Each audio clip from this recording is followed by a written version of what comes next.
जग्गू कौवा अपने घर के सामने बैठा खेल रहा था कि अचानक चील आती है और उसे उठाकर ले जाती है। मम्मा मम्मा मुझे बचाओ, मुझे बचाओ।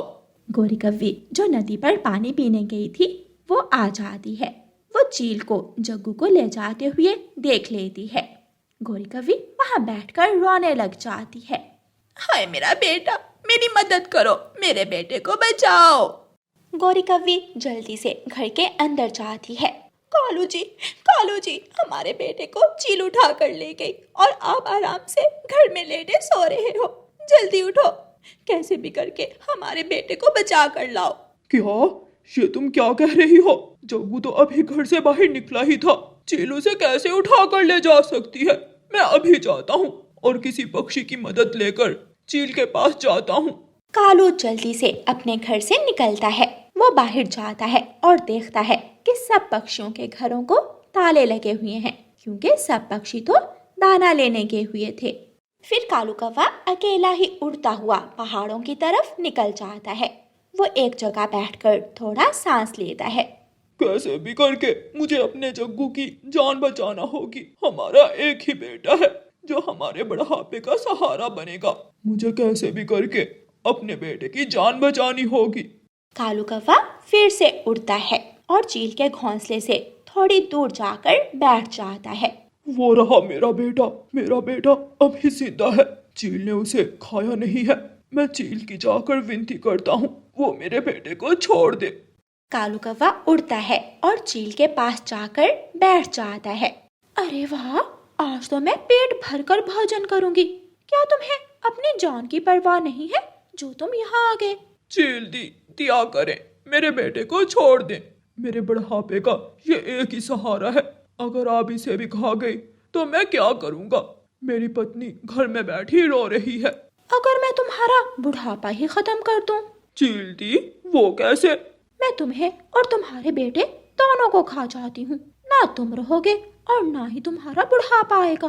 और रही बात तुम्हारी पत्नी की, जब कभी वो मेरे हाथ आई मैं उसे भी खा जाऊंगी। चील दी, हम कौवों को खाकर क्या ही तुम्हें मजा आएगा? अगर मैं आपको चिड़िया के 2 बच्चों का नरम नरम मांस ला दूं तो क्या तुम मेरे बच्चे की जान बख्श दोगी? चिड़िया के बच्चे, नरम नरम मांस? हाँ, फिर मैं तुम्हारे बच्चे की जान बख्श दूंगी। कालू कौवा जल्दी से वहाँ से उड़ता है और अपने घर की तरफ जाता है। मेरा बेटा कहाँ है? तुम मेरे बेटे को घर लिए बिना ही आ गए। क्या चील मेरे बेटे को खा गई? चुप तो करो, मेरी भी कुछ सुनोगी? हाँ बोलो।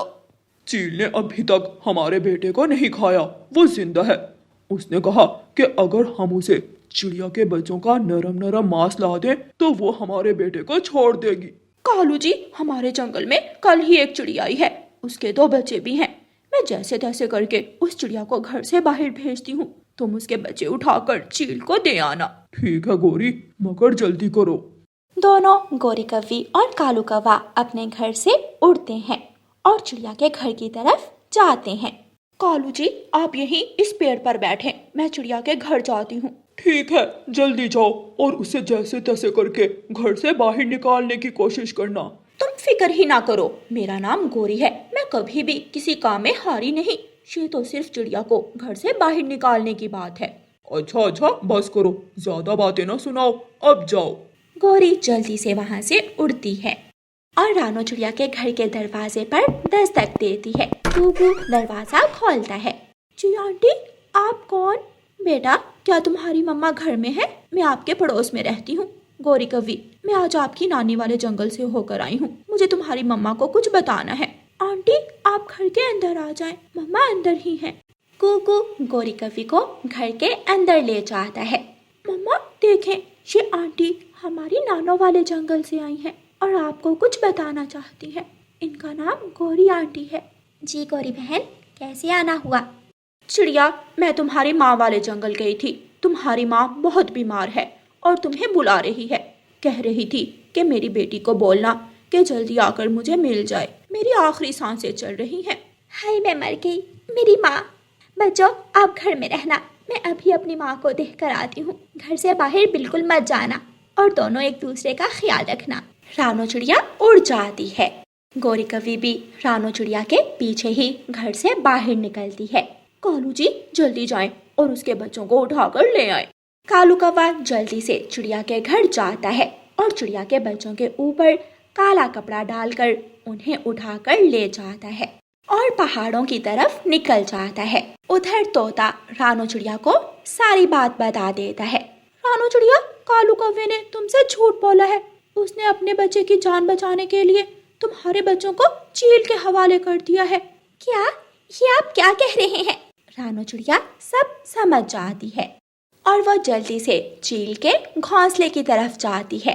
रास्ते में वो देखती है कि एक जगह कुछ लकड़ियों को आग लगी हुई थी। रानो चिड़िया उन लकड़ियों में से एक लकड़ी उठाती है और चील के घोंसले के पास पहुंच जाती है। कालू के बच्चे, मैं तुम्हें छोड़ूंगी नहीं। तुमने अपने बच्चे की जान बचाने के लिए मेरे बच्चों का इस्तेमाल किया। रानो चिड़िया उस पेड़ को आग लगा देती है।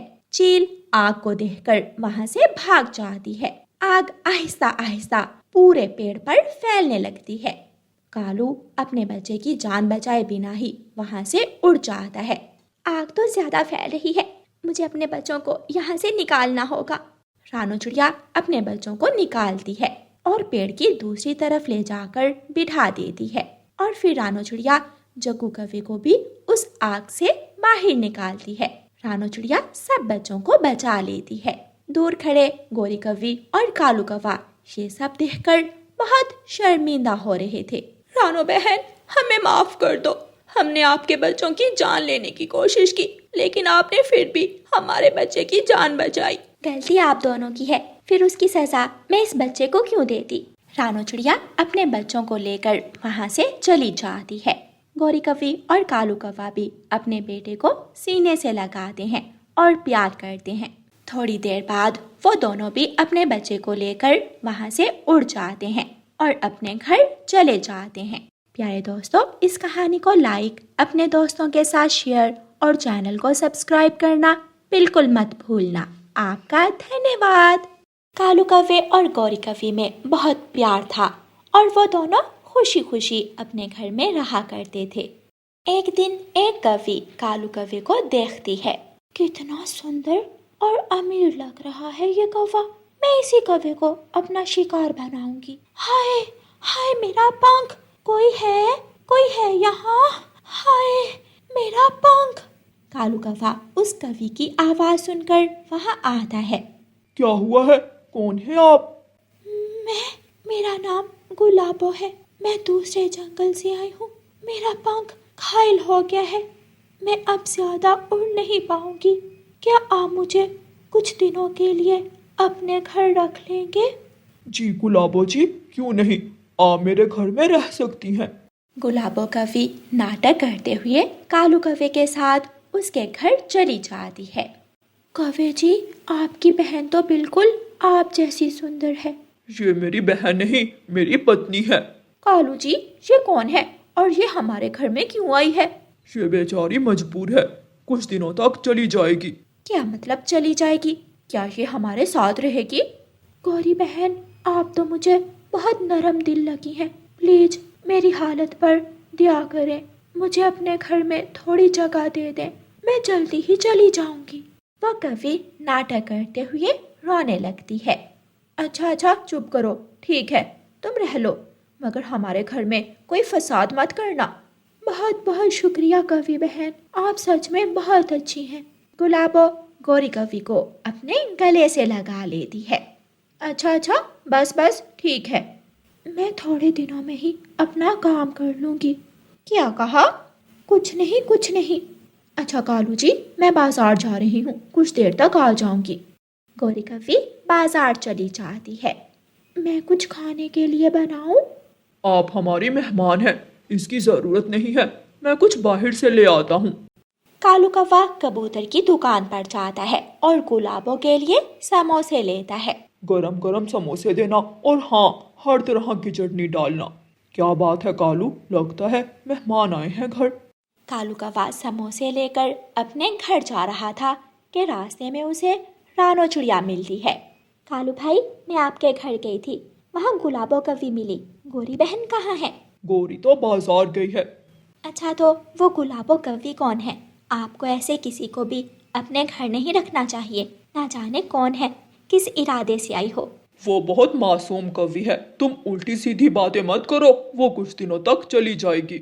मेरा काम था आपको समझाना, आगे आपकी मर्जी।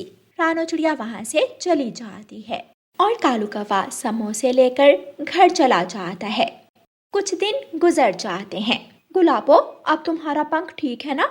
हाँ, मगर थोड़ा थोड़ा दर्द अभी भी है। मैं एक बार फिर आपको दवा ला दूंगा, आप ठीक हो जाएंगी। गौरी कवि गुस्से से कालू कौवे का मुंह देख रही थी। मैं चलता हूँ, आज खेतों में बहुत काम है। कालू कौवा वहाँ से चला जाता है।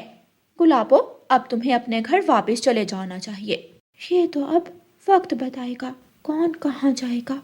क्या मतलब, क्या कह रही हो तुम? खुलकर कहो। कुछ नहीं, मैं नदी पर जा रही हूँ। गुलाबो वहाँ से चली जाती है। गौरी कवि भी गुलाबो का पीछा करती है। गुलाबो कालू कौवे के पीछे जाती है। ये तो पानी पीने का बोल रही थी, अब ये कालू जी के पास क्यों जा रही है? शुक्र है गुलाबो, तुम आ गई, वरना यहाँ मेरा बिल्कुल भी काम में दिल ना लगता। कालू जी, आप भी मुझे पसंद करने लगे हैं ना? हाँ, तुम बहुत अच्छी हो और खूबसूरत भी। क्या आप मुझसे शादी करेंगे? हाँ हाँ, जरूर करूँगा। हाय, मैं लुट गई, मैं बर्बाद हो गई। कालू जी, आप कितने बड़े बेवफा निकले। धोखा, इतना बड़ा धोखा। गौरी कवि रोती हुई रानो चिड़िया के पास जाती है और उसे सब बताती है। अब मैं क्या करूंगी, मेरा घर बर्बाद हो गया। गौरी बहन, चुप हो जाएं, रोए मत, सब ठीक हो जाएगा। अब कुछ ठीक नहीं होगा, मैं आज ही अपनी माँ के घर चली जाऊंगी। मैं उस धोखेबाज के साथ नहीं रहूंगी। इस तरह तो आप खुद अपनी जगह छोड़कर चली जाएंगी, उसे तो ऐसे और मौका मिल जाएगा। मेरे पास एक प्लान है। रानो चिड़िया अपना प्लान गौरी कवि को बताती है। चिड़िया बहन, मैं अभी अपने कजन को बुला कर लाती हूँ। गौरी कवि अपने कजन को गुलाबो के पास नदी पर भेजती है। आप कितनी सुंदर हैं। इतना ज्यादा सोना, ये तो मुझे कालू से भी ज्यादा अमीर लग रहा है। काश मेरी शादी इससे हो जाए। क्या आप मुझसे शादी करेंगी? हाय, अगर मैं कुछ और भी मांगती तो मुझे वो भी मिल जाता। ये ले, आपके लिए एक छोटा सा तोहफा। इतनी महंगी चेन मुझे ऐसे ही क्यों दे रहे हैं आप? मैं तो आपको बहुत दिनों से देख रहा हूँ, बस आपने ही कभी गौर नहीं किया। क्या सच में? हाँ, मगर पहले उस कालू कौवे से जान छुड़वा कर आओ। वो कौवा, वो तो मेरे पीछे पड़ा हुआ है। मुझे तो वो बहुत बुरा लगता है। उसने जबरदस्ती मुझे अपने घर रखा हुआ है। मैं आज ही अपना सामान लेकर आपके साथ चली जाऊंगी। कालू कौवा, रानो चिड़िया और गौरी कवि भी छुपकर उनकी बातें सुन रहे थे। देख लिया अपनी गुलाबों को, बड़े लट्टू हुए फिरते थे। आ गया सुकून, ठंड पड़ गई। गौरी, मुझे माफ कर दो। गौरी। मगर गौरी कवि गुस्से में वहां से चली जाती है। गुलाबो, तुम धोखेबाज हो। हाँ, मैं धोखेबाज, और तुम तो जैसे बड़े दूध के धुले हो ना। चल जा यहाँ से। खुल गई अब आंखें आपकी। आप कालू को जानते हैं? जी, जानता हूँ। तुम जैसी बुरी कवियों के हाथ हमेशा खाली ही रहते हैं। अब भी तुम नहीं समझी? जाओ यहाँ से, तुम्हारा खेल खत्म हो चुका है। वो कवि वहाँ से चली जाती है। ना तो उसे कालू मिला और ना ही गौरी का कजन। कालू कौवा भागा भागा घर जाता है। गौरी जी, मेरी प्यारी पत्नी जी, मुझे माफ कर दो। मैं वादा करता हूँ, मैं दोबारा कभी किसी कवि की तरफ देखूंगा भी नहीं। लो, कान पकड़ता हूँ, जो सजा देनी है दे दो, मगर मुझे माफ कर दो।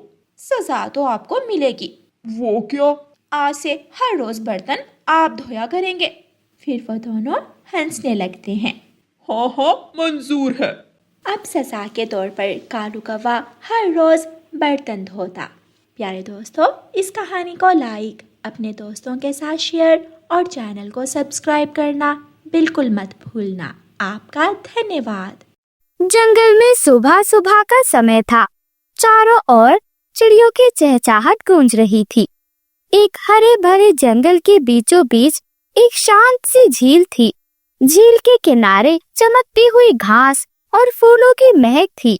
उसी किनारे एक छोटी सी चिड़िया रानो ने सोने के जैसे दिखने वाले तिनकों से यानी कि सूखी चमकीली घास से अपना घर बनाया हुआ था।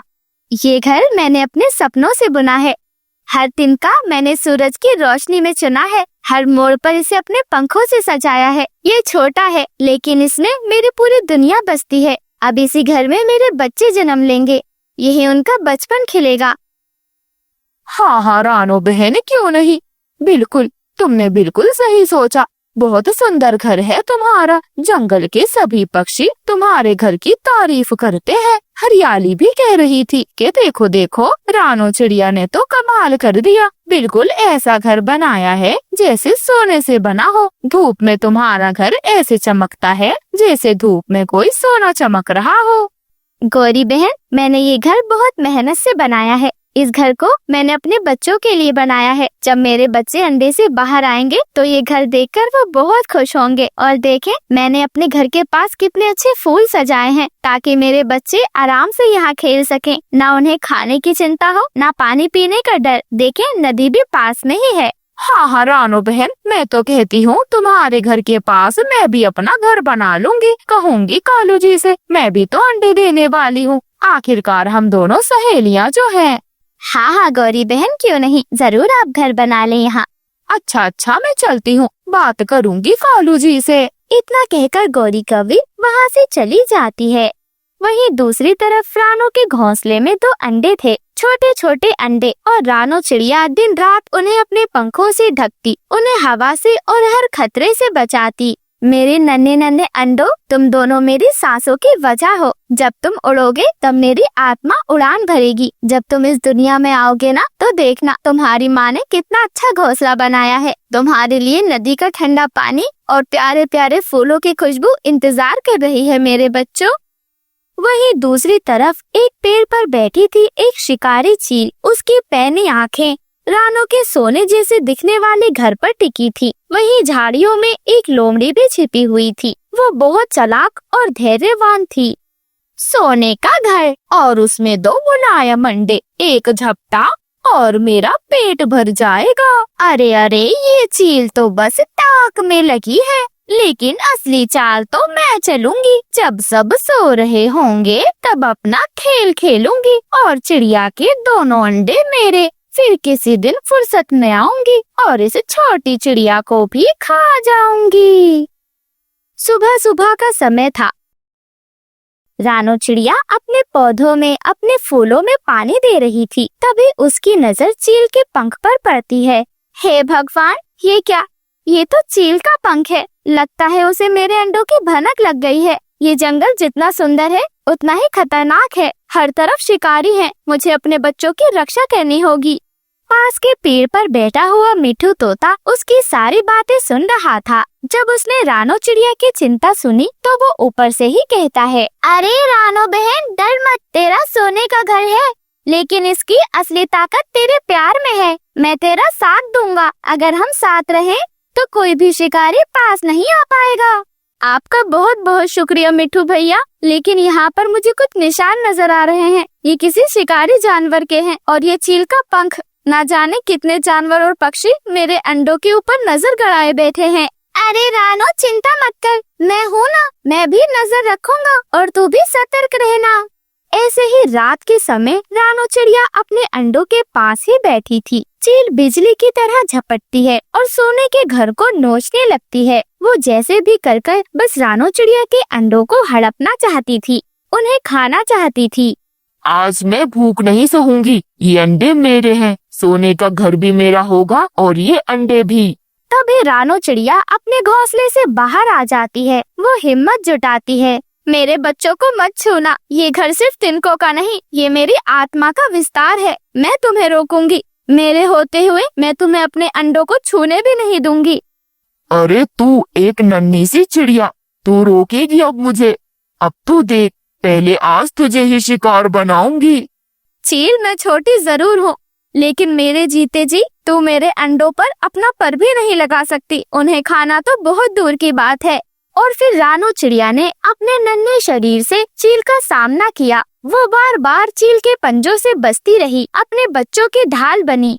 जब तक मेरी सांसें चल रही है, कोई मेरे बच्चों को छू नहीं सकता। मैं माँ हूँ और माँ की ताकत को कोई मात नहीं दे सकता। चील, एक माँ को कभी कम मत आंकना। शोर की आवाज सुनकर मिठू तोता भी उड़ते हुए वहाँ पर आ जाता है और वो चील की आंखों पर वार करता है। अरे भाग जा चील, ये घर माँ के प्यार से बना है। तेरी भूख इसकी दीवार नहीं तोड़ सकती। अभी मैं शोर मचाकर जंगल के सभी पक्षियों को इकट्ठा कर लूंगा और फिर देखना, तेरे पंख नोच कर फेंक देंगे सब। इतना सुनकर चील चौंक जाती है और वो उड़कर वहाँ से भाग जाती है।